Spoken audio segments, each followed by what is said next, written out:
Hello, everyone. Thank you for joining us today. My name is Lynn, and I'm the Campaign and Field Marketing Manager here at Drummond Group. And I'm excited to welcome you to today's webinar on the state of predictive decision support intervention. Today's speakers are Bob Bryan, Senior Director of Drummond's Health IT Advisory Services, and John Valutkevich, Drummond's Director of Programs. Before we dive in, I just have a couple of housekeeping notes. We'll have a Q&A session at the end, so please feel free to submit your questions in the chat box on the right-hand side of your screen. And the session is being recorded, and you will receive a copy of that recording and any materials following the webinar. And with that being said, I will hand it over to Bob and John to get started.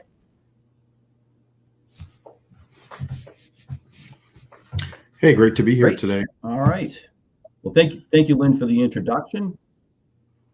Yeah, appreciate the introduction. So hopefully today, again, we have a good audience. Between myself and Bob, given our backgrounds that really blend well together for healthcare IT, we're going to go over the standard state of predictive DSIs in the industry today. So Bob, I'll have you probably kick us off with the agenda here, start off with the first section, and we'll trade off and have a nice conversation. And as Lynn stated, answer some questions at the conclusion of today's webinar. So Bob, I'll hand it to you for a second.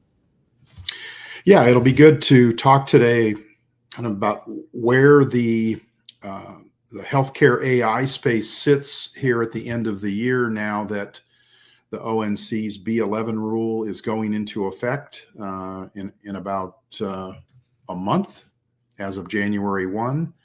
EHRs will have that in place, or all certified health IT will have that in place if they've chosen to adhere to the base EHR standard typically. So we want to spend some time talking today about what that means in the broader space, what that means for companies that are not certified, and how they'll interact with the certified community, which kind of gets into the first point on this slide, which is kind of how the market will sit in 2025 as more and more AI solutions are released. And then also we'll get into what it means to supply predictive DSI technology. We'll talk in a minute about, for those that aren't familiar with the predictive DSI terminology, we'll talk about that as well. And then this all drives into the risk management topic, which is really the core of our discussion today, because that's the key compliance area that arises from decision support, predictive decision support technology being supplied in the healthcare space. And then lastly, we'll talk about what Drummond is doing to help customers with the whole predictive DSI risk space.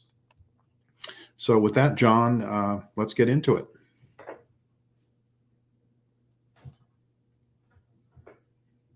All right, yeah.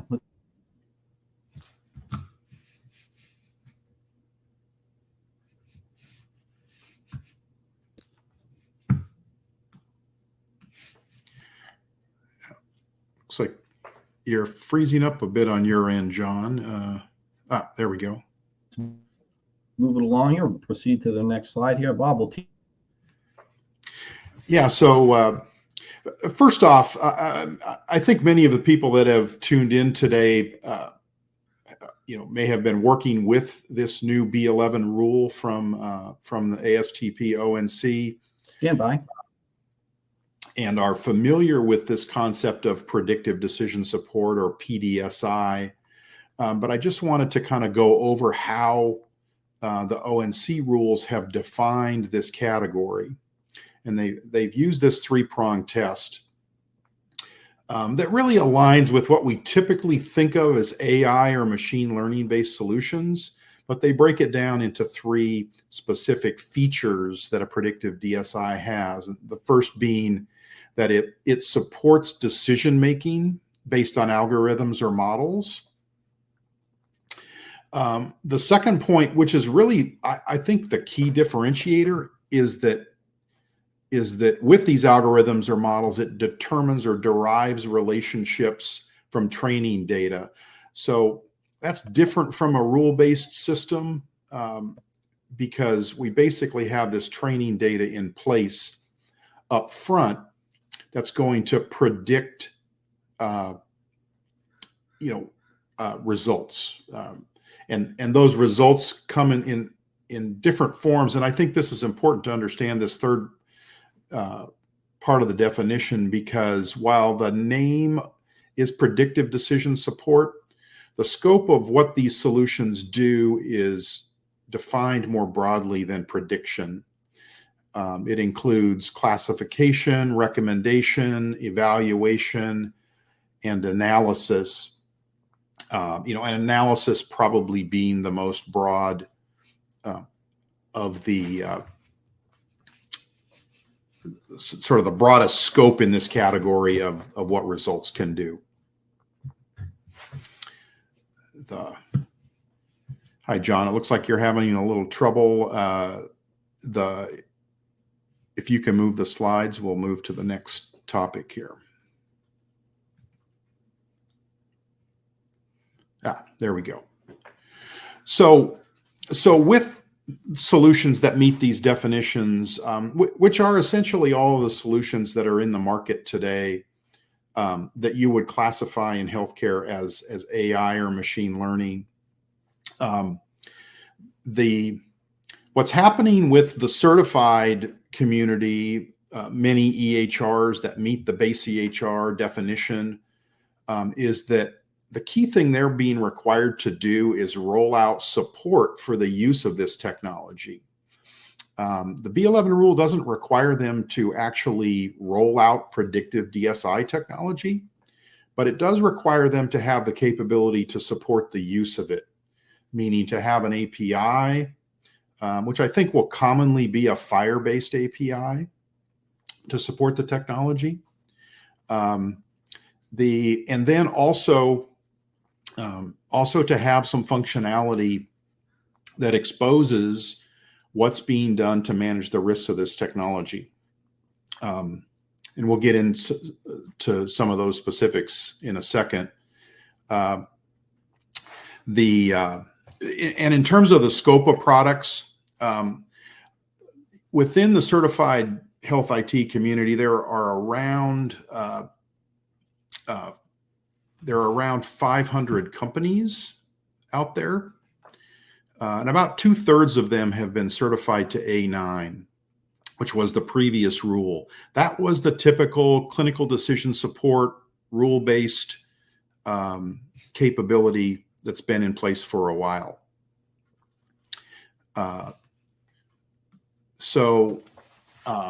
And about 2/3 of those were certified to that A9 rule. And then another, at this point, there's about 200 products that we expect at least to be certified to the new B11 rule, which brings in this support for predictive technology. So we're going to see products that come from a variety of different sources. There are kind of three big categories where we expect to see predictive technology developed. One is the EHR community, because while the B11 rule does not require them to supply it, they can supply it, and we'll get into the conditional requirements that arise for them if they do supply predictive DSI. So this certified community may or may not supply predictive solutions. And secondly, there's lots of third-party developers out there. I mean, we've seen lists that go up to 250, 300 different products that are out in the market that you would consider to be predictive decision support. And many of those are in the ambient scribe space. Another big one is certainly image processing. Radiology images and other things like that, where large databases can process those images and start to predict some common interpretation results that can support interpretation. But at any rate, there is some development in the EHR community. There are many third-party developers, and then there are some larger providers that are doing research and development in this area as well. So it looks like we haven't gotten the presentation back. If we could move to the next slide, if that is under control.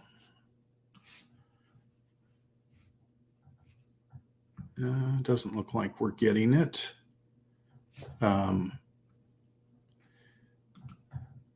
So what I will do is, so I have separate access to the deck, and I will see if I can kind of keep us on track here as we deal with some of the technical issues.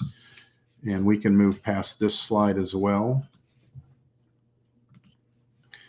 And into the next one. I talked about the three categories that are sort of commonly out there where development is occurring in the predictive DSI space. The key point here is that the solutions that are released by the EHR community will be regulated under the B11 rule with conditional requirements that specifically are requiring risk management programs to be in place.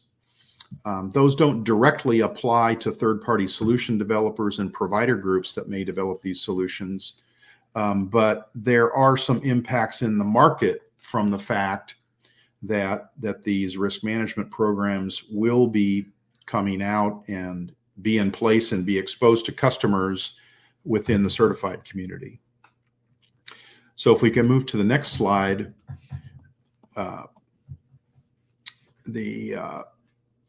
I just wanted to talk about some of the categories that we see in the space. Now, historically, the decision support space has been called clinical decision support. And that's much of what we think of in the top half of this picture. And by the way, this is a graphic that the ONC published, and I think it's a nice one because it distinguishes between the clinical side of the world, what we typically think of as things like well, for instance, the image processing example that I gave earlier. But then there are many administrative applications, particularly the ambient scribe space that's been coming up.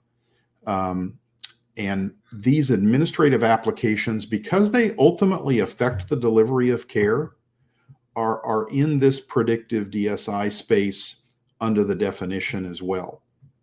So lots of things happening both from the clinical side and the administrative side. John, it looks like you're back now.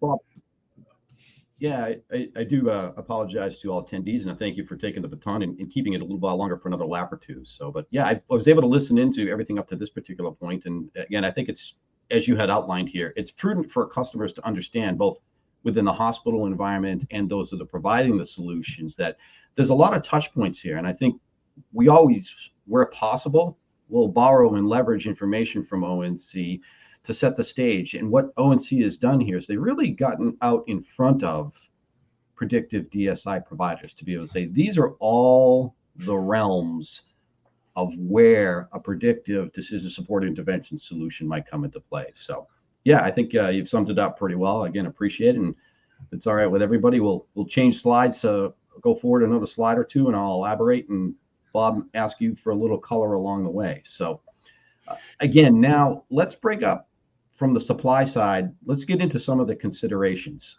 So as of current, as Bob alluded to a little bit earlier, the certified health IT, the EHRs, they will supply some predictive decision support interventions. It is a carryover from clinical decision support, as we know. So a lot of larger organizations and EHRs have standard content that is fulfilling clinical decision support going forward and or being moved forward to an AI solution. So there'll be some that'll design and put in their own. And the requirements are all the same, right? So the requirements beyond the software solution are to include an intervention risk management program. And that intervention risk management program's information needs to be available via URL as part of the disclosure and transparency requirements. And in addition to the risk management side, again, software solution, risk management, source attributes. those disclosures need to be available within the certified product. It's key to understand the disclosure side of it. And that's pretty important when you think about, this is sort of a mini checklist. We have a more formal one coming up about the certified side. And if we could go back to that slide for just 1 second, I wanted to just make a point about these, the 3 bottom bullets here. These are the conditional requirements that certified EHRs must meet if they supply a predictive DSI solution. And we've been working with the certified community throughout this year on the development of these programs. So this is what's coming out and what will be in place for any pDSIs that are being supplied by the certified community. Another key factor here, though, is that if any certified health IT partners with a third-party developer, under the certification rules, they become responsible for having these risk management program requirements met. The challenge, of course, which we'll discuss some more, is that they didn't control the development of the solution. As an EHR may choose to partner with a particular, say, ambient scribe solution. They didn't control the development. Much risk analysis work often gets done in the design and development phase because it needs to be taken into account then. Mitigation work gets done then. And then ultimately ongoing governance needs to be in place as well. So in those partnering relationships under the rule, the certified EHR will be responsible for assuring that these requirements are met, but the third-party developer that's partnering needs to really be ready to meet these requirements. And that's one of the key things that's going to happen in the market as more solutions roll out and more partnering occurs over the next year. Yeah, you make a good point there, Bob, too. And it's like whether you're providing a small, just an ambient app, or maybe you're doing an image reading app, or something that might have to do with a best way to triage registrations, for instance. Whether large or small or varying capabilities, the same checklist must be adhered to make yourself a good actor, right? If you're really thinking about channeling and partnering, right? Yeah, exactly. As well as the expectations that are going to grow in the provider community. And we could talk some more about that, specifically in relation to what source attributes, because source attributes are now going to be published inside of certified products, inside almost all EHRs. The interface is going to be there. And those source attributes, the best way to think about them is they are the results of the risk management program. They're what risks were found, what recommended uses and intended uses there are for the predictive product, what populations it applies to, and then what ongoing governance is in place to manage things like data drift that do occur with predictive models. Yeah, absolutely valid. So let's break it down a little further. And here's an important point we alluded to a little bit earlier when Bob explained the graphic. It's the third-party predictive DSI solutions providers, whether they're an application or they're written by providers, for instance, and or coded and have an AI solution behind it, not technically covered by ONC regulations, strictly like the EHRs are with P11. So obviously there's the integration point into the certified EHR. And we've talked a little bit about, and the way to go forward with a lot of these integration points, obviously, is to leverage FHIR. Let's face it, that's the best way going forward when you're thinking about interfacing capabilities and the ability, and this feeds into predictive DSIs, to constantly keep that interface and its information, risk management availability, source attributes. You have to keep those constantly dynamic and up to date, and certainly FHIR is a good way to go about doing that.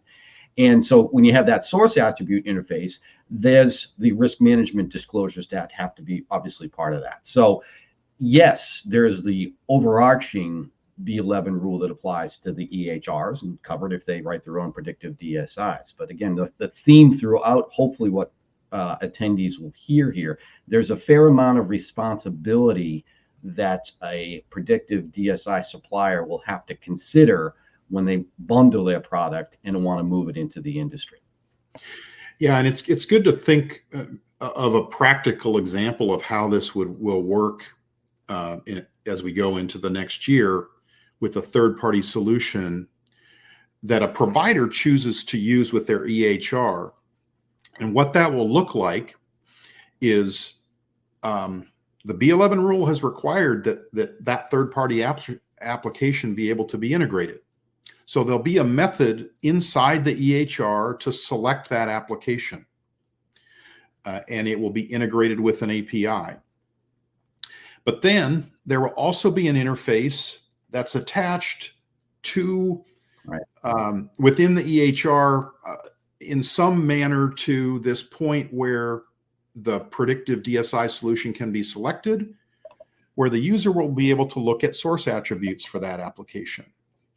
So if the application has been supplied by the certified EHR, those 31 source attributes describing all of the risk management results and activities will be filled out, fully available for the user to see.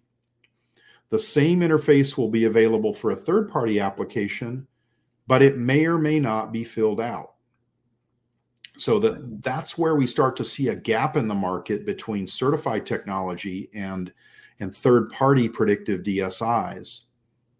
And then the last point, which we discussed earlier, is that if that third-party predictive DSI is partnering with the certified EHR, it will have to have that information available because the EHR at that point is responsible for making sure that the data is populated.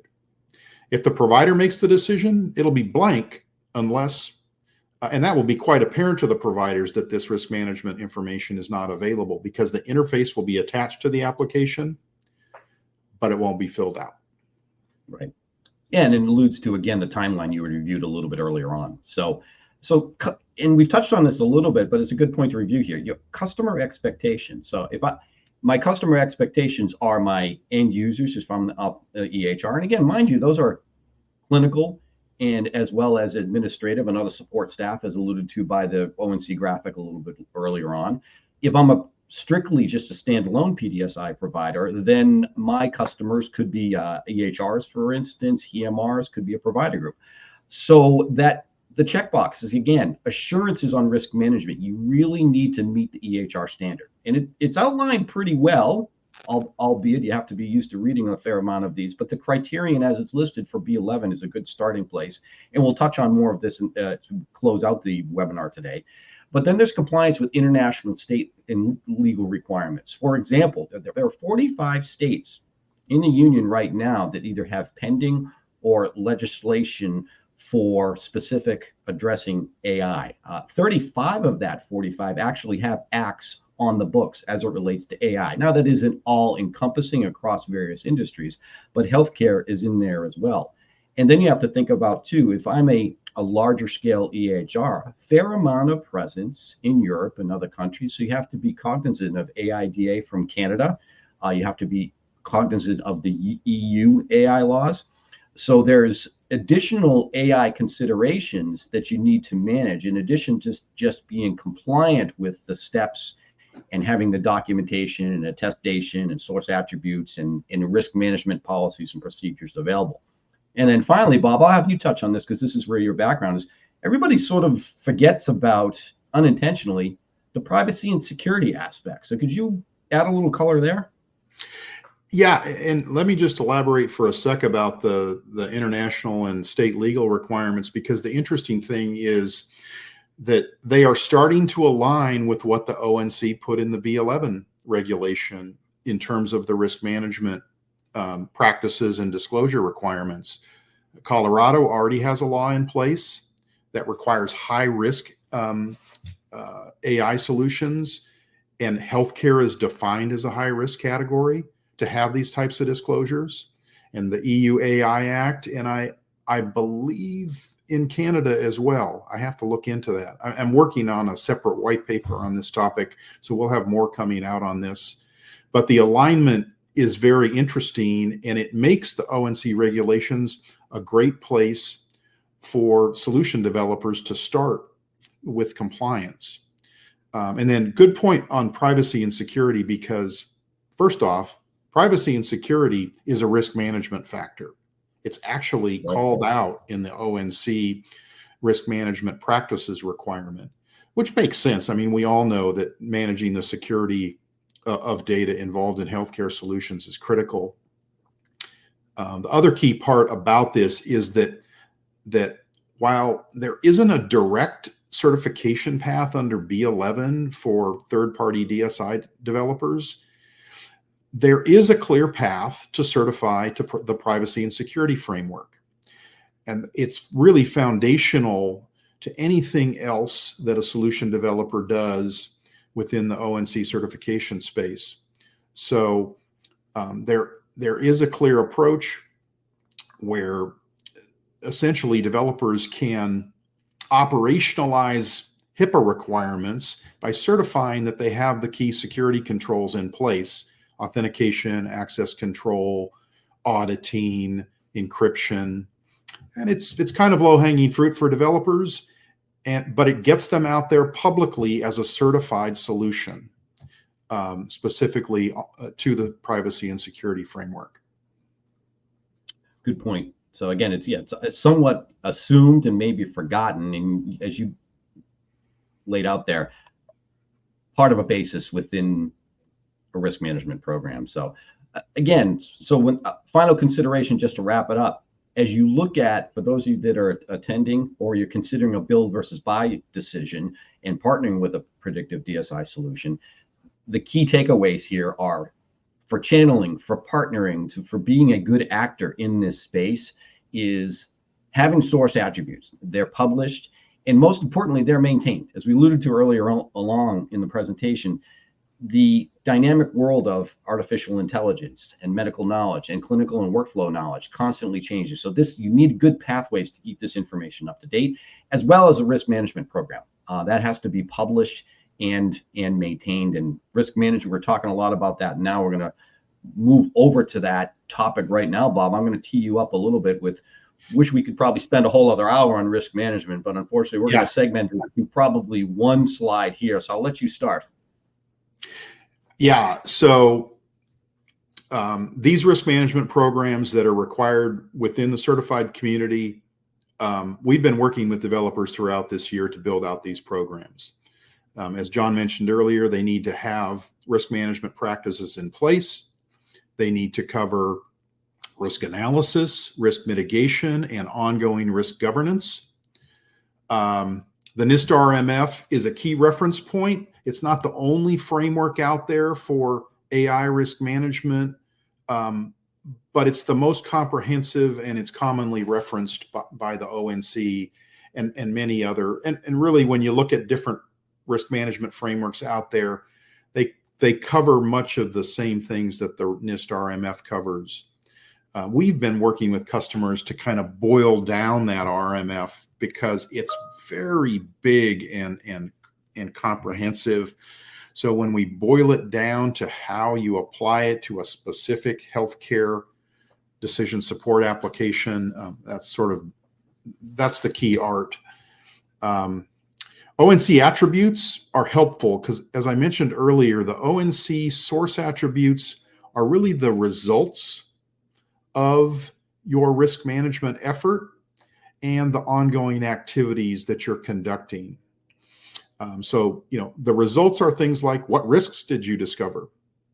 What did you discover and determine about populations that it should apply to? What are cautions? It's really, I've often called it like the drug insert or drug warning label that you get with medications. The Coalition for Health AI has released something called the nutrition label for AI. Same basic idea. And it's disclosing the attributes of your AI solution, the risk attributes that your customers want to consider. We touched earlier on how the alignment with other state and international laws. I don't think we need to cover any more on that. And then ultimately, these source attributes are part of what is being required in terms of transparency, because again, the policy here is to make this information available to customers so that they can adequately understand the risks involved with the use of AI with a particular solution, and then understand what's being done on an ongoing basis, including things like how they may be able to provide feedback. And then lastly, privacy and security is a key element of risk management. And looking at the privacy and security framework, which you can actually directly certify to under the ONC rules, is a key recommendation that we have. And again, I think you make a good point here, Bob, is up the top. It's important to call out the NIST RMF, right? It's broad. So it goes obviously across a bunch of industries. But in your team's experience in advisory services, one of the keys, and probably as folks come to you and say, I need help from soup to nuts with my B11 solution. So that's where your team can come in. How much of an effort, or maybe just for perspective, the understanding of risk management? Because you deal with a lot of software vendors, which are really good at creating software, right? But isn't risk management and privacy and security functionality somewhat that, well, we'll assume we got that, we kind of know what we're doing, and your guidance and perspective on that just a little bit more? Yeah, we find customers are often pretty well organized around privacy and security because they're used to complying with HIPAA. So when developers are working on DSI applications, they've generally taken into account privacy and security requirements. They're actually in pretty good shape to certify to those requirements for the ONC. But the rest of the risk management framework, particularly around validity of results and the ongoing management of the validity of results that are coming out of the model, as well as fairness, which has a growing level of enforcement coming out of HHS. There's actually a separate reg that the OIG issued about a year ago for enforcement of fairness and non-discrimination in AI technology. So that tends to be where more of the work is. And also some customers, in terms of that ongoing risk management, are working with a growing set of platforms that are out there that can help them monitor and manage particularly the validity and fairness risks on an ongoing basis. Great. Good to hear. And it's good to have that knowledge. So I think what we want to do now is I'd like to transition a little bit to say, so we've certainly outlined a lot of the requirements and criterion as it relates to predictive DSIs, and whether you're going to write your own, it's embedded in your EHR solution, or what's becoming quite prevalent is if you're just a standalone AI vendor that has a predictive solution, is how could I get some help? I may be a little less knowledgeable about risk management. I understand the attributes, but I might be new to ONC criteria. So what Drummond is doing is we are in the process now, we're officially letting the industry know today that we're launching a predictive DSI risk program. And what this is basically intended for is for the standalone solutions that will be partnering with or being chosen by providers or EHRs. And to start off with, quickly here, as you can see, is what does the program cover? So we're looking at what we call the conditional elements if you're a supplier. So as we've said a little bit earlier, source attributes.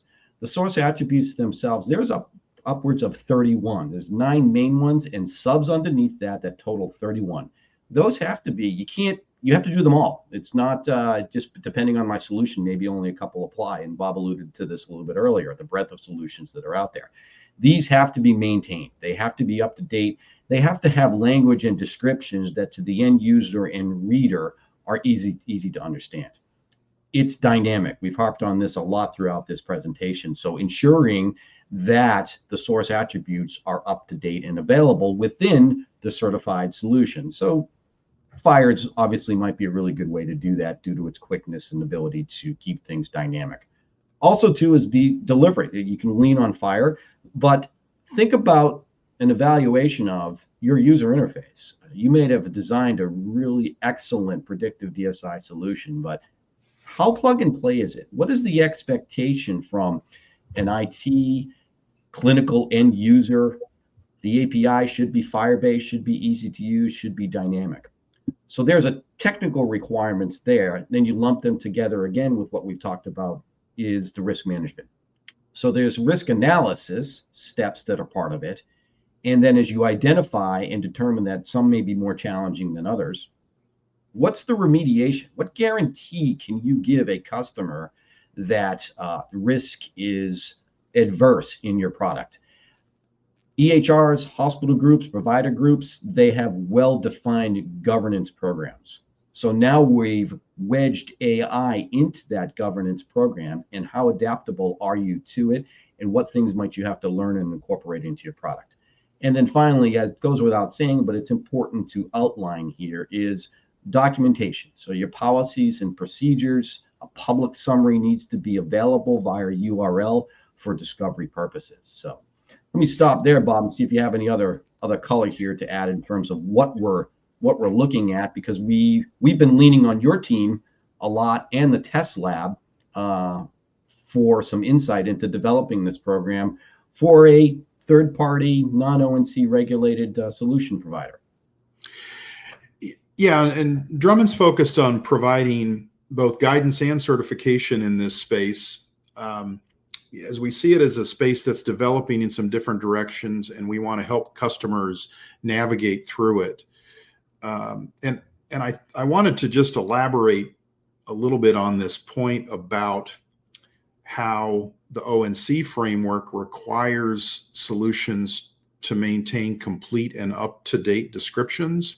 Just to offer an example, one of the key disclosures that's made under the source attributes is risks that are known, similar to risks that are known about drugs, with the drug warning label example that I gave earlier.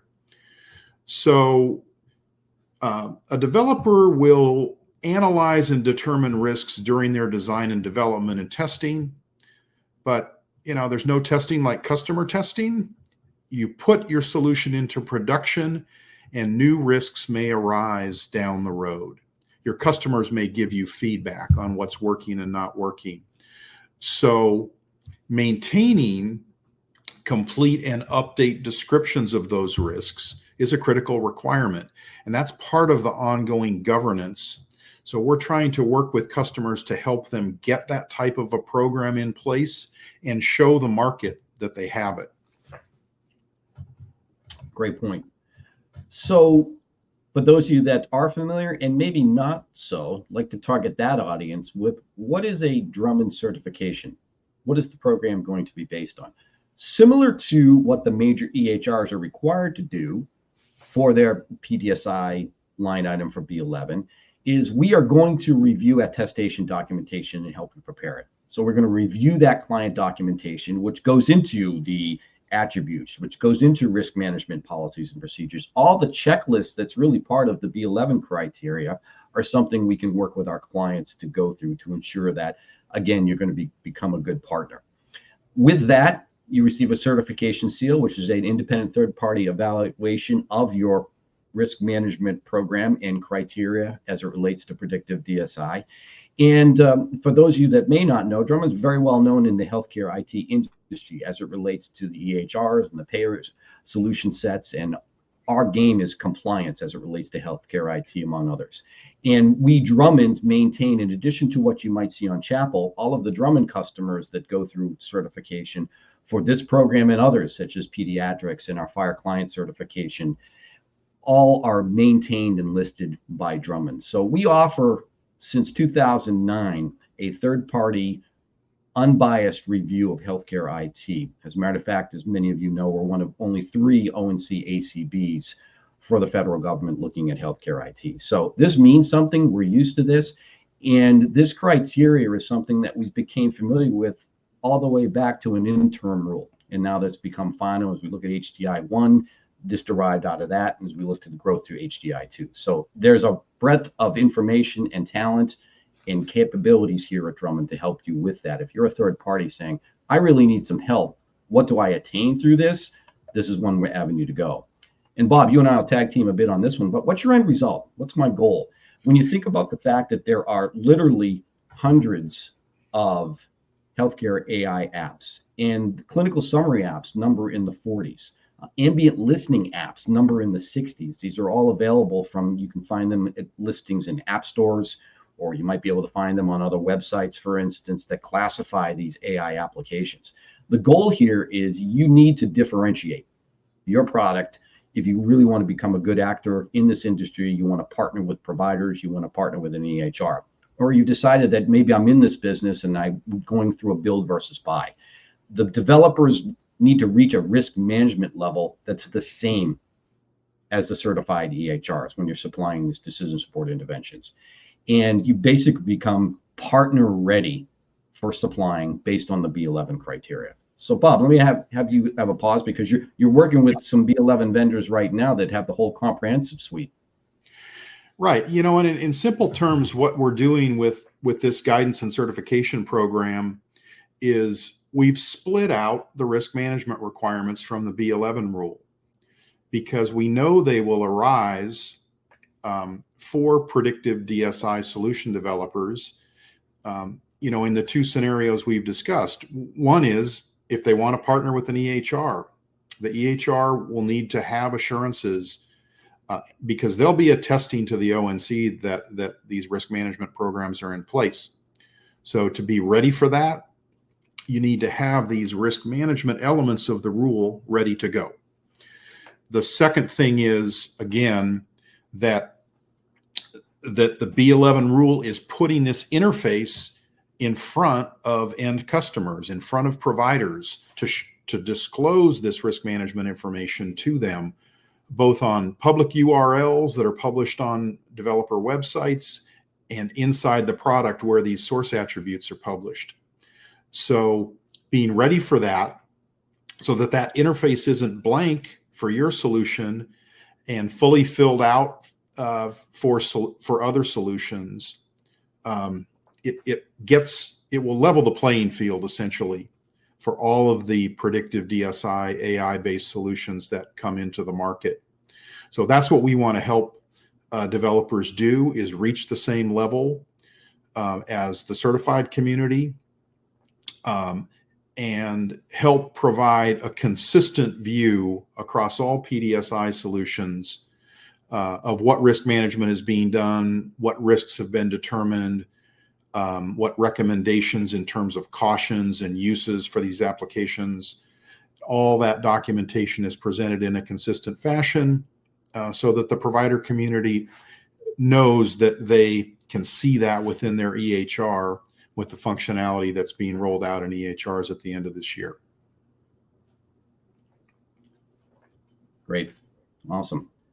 And with that, I think we're probably going to dovetail to say that, in summary, the hope here is between the two of us trading off air. And again, Bob, thank you for taking the elongated lead there. There's an understanding in terms of predictive DSI and what the approach might be. And we have a couple of questions that I'll just start. There's a early one there, Bob. I'll probably have you address this first. It's a third party or provider developed predictive DSI solution does not have to be certified, correct? But remind me what they have to do to be a good provider of a solution. You want to take that? Yes. I mean, the market factors we've discussed, there's nothing about ONC certification actually that is required. It's a voluntary program, even for EHRs. But the key factor is that making the choice to go down the certification path. Number one, you do have an ONC certification path open for you on the privacy and security front.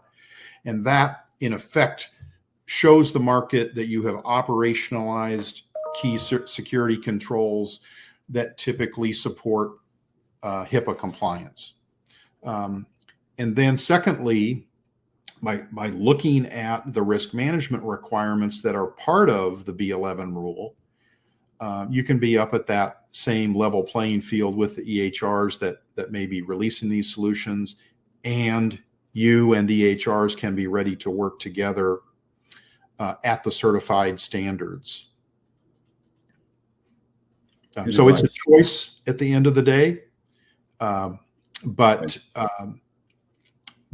the EHRs are making choices on this as well, and the substantial majority of that community will have the certified functionality in place, and will have the risk management requirements met for anything that they're putting in the market that is a predictive DSI solution. Right, and again, talking to a fair amount of contacts that we both have, it's a bit of a jump from the clinical decision support rule to this, obviously, and it's sort of like would you say it's a step one this year to meet B11, and then as I look to next year, there's adoption of predictive DSI. I might be writing my own and taking a little more time to do that. I'm considering a build versus buy. Yeah, I mean, my impression, at least from what we've seen that's been posted so far as B11 certifications, many EHRs are not choosing to release predictive DSI solutions. But we do know that many of them have them in their roadmaps, and many are considering partnering in order to bring that functionality to their customers, particularly the common functionality like the ambient listening and note summarization type of technology that's getting to be very common. So I think those decisions will be made in 2025. And to the extent that any EHR is working with a partner or releasing something themselves, then they'll be meeting the risk management requirements and providing that source attribute disclosure information. Great. All right, it looks like another question out there that has to do with build versus buy. So what are some other considerations? I'll give that a go. Sure. So the potential customer, it's an EHR provider group, they're going to have varying patient populations to serve in terms of care need and size. So one comprehensive solution may fit, or maybe you're going to have varying departmental solutions that you might want to obtain. A large hospital group versus an imaging center. Let's just go with that. So the research and the specific need and category, which can be easily found within an app store or various websites, for instance, as we talked about, they're out there. Since we're addressing AI, though, there's that utility cost, right? We all know that AI usage is measured. You can find that out when you use the various apps like ChatGPT, for instance, or Copilot, that after a certain level, you may have to pay to play, which is fine.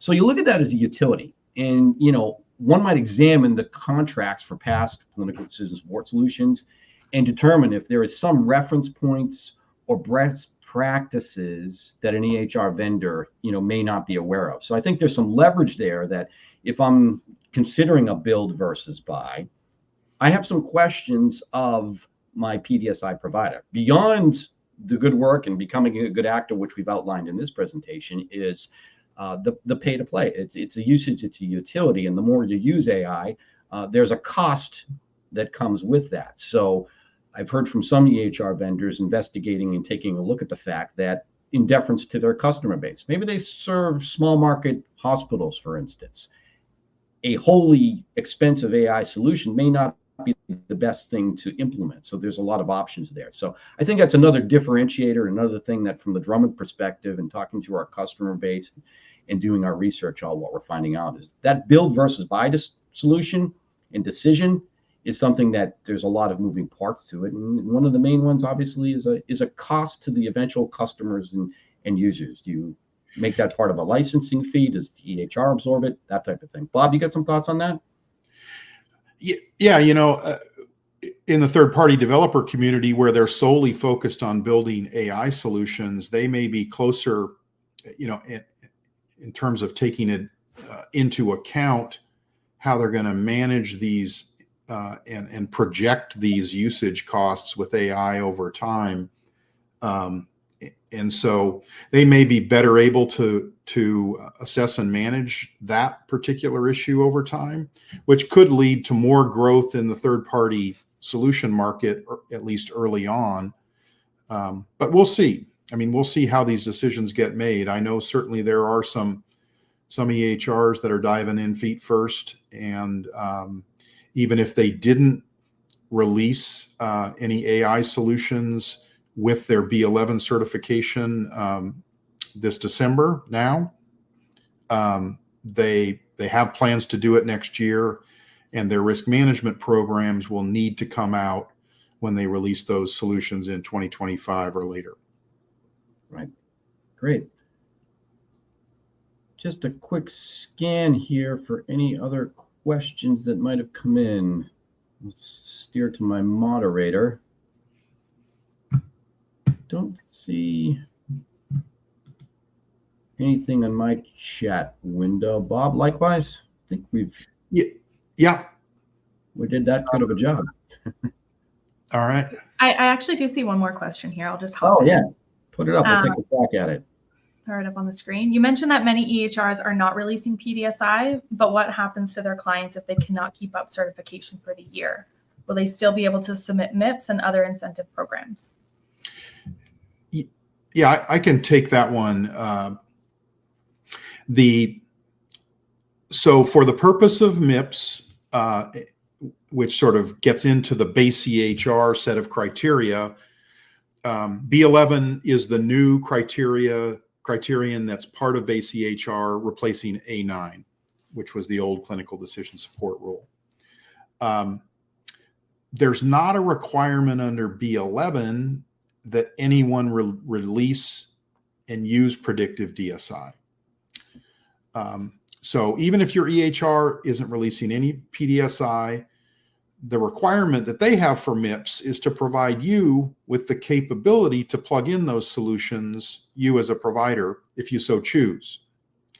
So the lack of any pDSI being released by an EHR won't affect MIPS at this point. There could be incentives or measures down the road that come from CMS that will measure some usage of pDSIs, but they haven't done that yet. So right now, the key thing that EHRs are doing under B11 is enabling the use of pDSIs, but not necessarily releasing them. So as long as you're using a solution that has enabled the use of predictive DSI technology and by certifying to B11, then you're good to go for MIPS, along with the other requirements, which we won't get into today. Yeah. And I think it's a good point too, is it's hearing the feedback from the test lab, for instance. So at least passing through the gates of Drummond, we've had about a dozen or so that actually have certified to B11. So the capability is there. And there's over 200 that our team is sorting through to meet that end of the year deadline. So well said, Bob, that the capability and your EHR will go through the certification component to it, but the differentiator between what you actually have available to you. So it's capability. Yep. And it's important to reiterate here, for the third-party development community that's developing predictive DSIs and the provider community that's trying to make choices among all those solutions that are out there. And I know at HIMSS last year, the floor was already filled, and there'll probably be, I don't know, a lot more predictive AI-based solutions on the floor this year. What the ONC has done is, again, required EHRs to allow you to use that technology. So it opens the door for those third-party solutions that are being developed. But the second thing the ONC did was required these disclosures of how risk is being managed with those applications, so that providers, as they make these choices, have access to that risk-related information. And so I think it was a good policy approach to this area. There will be more developments in terms of policy with regard to AI and healthcare, and I think there will be a lot of action at the state level in the next year or so. But this framework is good because it provides good disclosures to the healthcare community. It doesn't require the use of this technology, but it enables the use of it for the benefits that it can provide. And hopefully it allows the provider community to make good decisions about the technologies that they choose. Right. Yeah, exactly right. I mean, I think ever since the adoption of FHIR going back a couple of years, the intent has been to further technology innovation. And this is just a whole other area that we can fit it into a category, decision support interventions. Great. There's subcategories among that, as we discussed, either departmental or overall ambient, for instance. But the innovation point is there, Bob, is that it allows the flexibility to adopt some of this technology really at will. The technology hooks are there. They have to be by the end of the year. As you outlined, the 3-prong test is a great way to look at it to determine where you fall. But you have the opportunity to adopt additional innovation, and perhaps you don't have to be the one responsible for coding it and maintaining it, but there's plenty of guardrails around the idea of risk management and product achievement. So we have about another minute or two left. Is there, let's see, is there anything else in the question box? Looks like we have one more maybe here. One more here. Yep. When do we expect more details on the Drummond certification program for third-party DSIs? Our company has built a third-party predictive DSI available to EHRs, and we would be interested in pursuing this. This is our first public announcement of the program, and we would be happy to talk to any developers now about how we can help with the program. As we mentioned earlier, we've been working with the EHR community already as part of their compliance with B11. So we are ready to go now and would be happy to follow up after the webinar. Absolutely. Yeah. So we've got materials already staged, and this program is largely ready to go. So yeah. Then we move on to the final slide and wrap it up, Lynn. We are there.